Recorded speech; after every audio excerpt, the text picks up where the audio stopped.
Bagian dokumen pendukung ekonomi itu diisi apa? Jadi yang perlu kita sampaikan bahwa memang ada perbedaan isian dari teman-teman yang sudah terdata di DTKS atau yang desilnya 1-3 dengan teman-teman yang tidak terdata di DTKS atau yang desilnya 4 ke atas. Kalau yang belum terdata di DTKS secara otomatis akan mengisi bagian ekonomi, kemudian mengisi bagian rumah dan aset. Sedangkan yang sudah terdata di DTKS tidak perlu, isiannya lebih sedikit.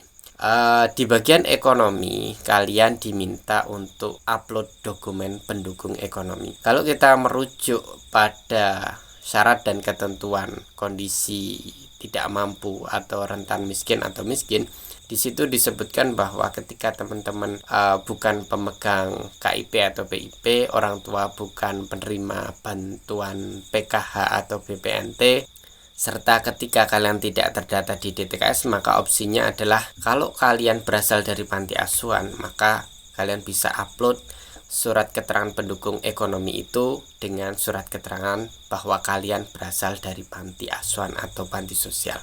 Atau mungkin teman-teman yang yatim piatu, kakak tunggal, atau mungkin diasuh sama kakek nenek tetapi posisi yatim piatu, teman-teman bisa upload surat keterangan dari desa atau kelurahan yang menyampaikan bahwa kalian merupakan anak yatim piatu yang diasuh oleh wali. Walinya siapa? Bisa kakek nenek, bisa paman, bisa saudara lainnya. Tetapi ketika teman-teman mungkin bukan kategori yang tadi, maka teman-teman bisa mengupload dokumen pendukung ekonominya dengan surat keterangan tidak mampu yang dikeluarkan oleh desa atau kelurahan. Kalau mungkin kalian di jenjang kelurahan dan pihak kelurahannya mempersulit untuk membuat surat keterangan tidak mampu yang ditandatangani oleh kelurahan, maka masih diperbolehkan menggunakan surat keterangan tidak mampu yang ditandatangani oleh RT RW setempat. Jadi memang surat keterangan tidak mampu ini adalah standar minimal sebenarnya teman-teman bagi teman-teman yang mendaftar di KIP kuliah. Upload di bagian dokumen pendukung ekonomi itu dengan surat keterangan tidak mampu tersebut. Tetapi kadangkala ada yang penerima KIP atau PIP masih aktif, tapi ternyata tetap diminta upload dokumen pendukung ekonomi. Ya silahkan, kalau yang punya kartu-kartu semacam itu bisa upload dengan kartunya, yakni misalnya kalian punya KIP, ya silahkan KIP-nya diupload. Orang tua punya PKH, BPNT, kartunya diupload di situ. Atau mungkin sebenarnya kalian sudah terdata di DTKS, tapi sistem dari websitenya KIP kuliah itu tidak mendeteksi, tidak sinkron. Ya silahkan upload surat keterangan terdata di DTKS yang dikeluarkan oleh dinas sosial setempat.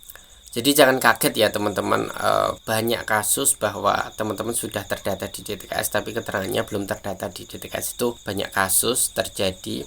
Dan ya nggak apa-apa gitu, yang penting nanti pas proses seleksi ketika kalian keterima di satu kampus tertentu, kemudian ada seleksi berkas, kalian lampirkan baik itu surat keterangan terdata di DTKS kalau sudah terdata, atau mungkin kartu KIP, kartu PIP, itu silahkan lampirkan saja, nanti biar dinilai oleh pihak tim seleksi mereka. Nah, ketika teman-teman kemudian tidak bisa mengurus surat-surat yang tadi saya sampaikan, dan paling mentok adalah dokumen pendukung ekonomi itu paling mentok diisi dengan surat keterangan gaji penghasilan orang tua yang dikeluarkan oleh desa atau kelurahan. Jadi bukan semata-mata kalau misalnya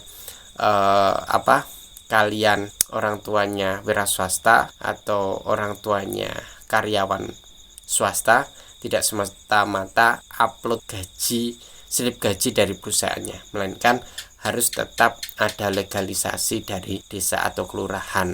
Tujuannya apa? Tujuannya agar memang pendaftaran KIP kuliah ini diketahui oleh pihak instansi pejabat yang berkaitan dengan untuk melegalkan lah bahwa memang kalian layak dan pantas mendaftar KIP kuliah ini.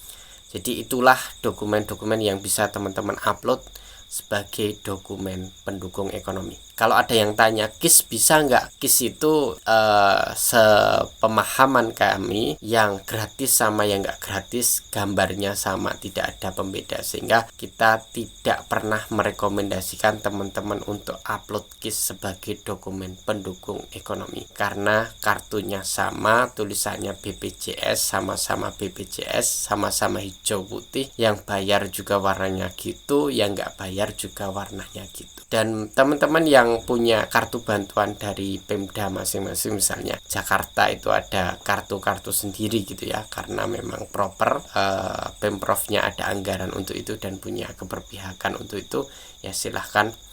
Kalau nggak punya kartu bantuan dari pemerintah pusat, tetap boleh diupload kartu bantuan dari pemerintah provinsi atau kabupaten. Yang penting itu berkelanjutan gitu ya. Atau misalnya Jawa Tengah juga ada kan ya, kartu Jateng Sejahtera kalau nggak salah, meskipun tidak masif, anggarannya lebih kecil, tetapi ada juga yang penerima kartu Jateng Sejahtera, itu juga boleh dilampirkan sebagai dokumen pendukung ekonomi. Itu semoga informasi yang kita sampaikan bermanfaat.